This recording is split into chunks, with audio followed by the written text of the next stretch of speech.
Jabatan Kebajikan Masyarakat JKM Pahang memainkan peranan penting membantu penduduk terjejas banjir. Selain menyalurkan sumbangan dalam bentuk makanan serta barang keperluan, JKM turut menyediakan perkhidmatan kaunseling. Ayu Norehan Saleh di Kuantan mempunyai laporan penuh. Silakan Ayu. Baik, terima kasih rakan tugas di Angkasa Puri. Secara keseluruhan banjir di Pahang, sebanyak 10 daerah terlibat banjir dan sebanyak lebih 40,000 orang penduduk terjejas banjir telah pun direkodkan.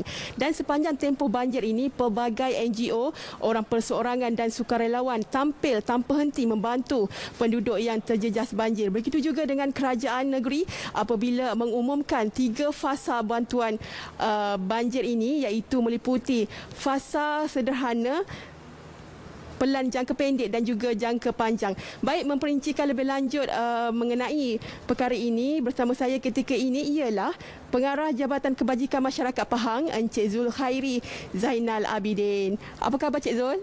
Baik, Alhamdulillah. Baik Cik Zul, jelaskan peranan JKM Pahang ketika negeri ini berada dalam tempoh banjir dan juga pasca banjir. Secara umumnya, peranan Jabatan Kebajikan Masyarakat dalam situasi bencana ini adalah sebagai pengurusi Jawatankuasa Pusat Pemindahan dan juga bekalan makanan di bawah Jawatankuasa Pengurusan Bencana Negeri. Dan di samping itu ada termaktub di dalam arahan nombor 2 MKN 20, iaitu peranan JKM pertama menyelaras pembukaan pusat-pusat pemindahan sementara dan juga mendaftarkan mangsa-mangsa bencana di PPS.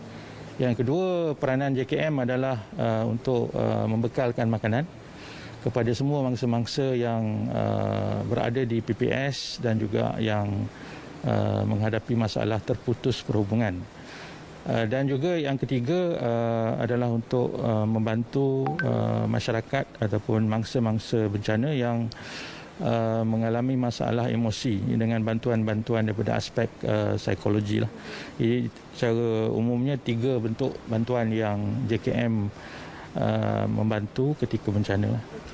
Apakah bentuk bantuan yang disalurkan dan mungkin ada cara ataupun bagaimana bantuan dihantar ke lokasi yang terputus hubungan? Secara umumnya pihak JKM menyediakan bantuan-bantuan dalam bentuk ada 3 ataupun 4 bentuk bantuan. Yang pertama, barangan-barangan keperluan kering, iaitu seperti beras, minyak masak, makanan dalam tin, gula, garam, kopi, teh dan sebagainya. Yang mana dalam situasi sebelum bencana, pihak JKM telah pun membuat pengedaran ke pengkalan-pengkalan hadapan. Di Pahang kita ada 118 buah pengkalan hadapan dan bekalan-bekalan ini dihantar sebelum keadaan bencana. Pada tahun ini kita hantar pada November 2020.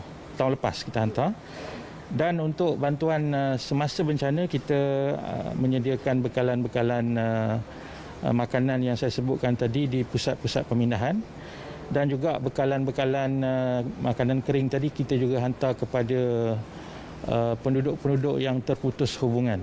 Di samping itu juga pelbagai bantuan-bantuan daripada pelbagai pihak lah, termasuk agensi swasta, NGO, orang perseorangan yang telah banyak membantu mangsa banjir pada ketika ini. Jadi kita dapat kerjasama yang sangat-sangat erat daripada semua pihak. Terima kasih. Okey, baik, terima kasih Cik Zul. Ya, begitulah peranan yang sungguh besar buat daripada JKM Pahang untuk penduduk terjejas banjir, terutamanya di Pahang ini. Sebenarnya mereka ialah frontliners bagi kita semua. Untuk itu, sekian laporan dari Pahang. Kembali bersama rakan tugas di Angkasa Puri. Silakan. Ayu, terima kasih.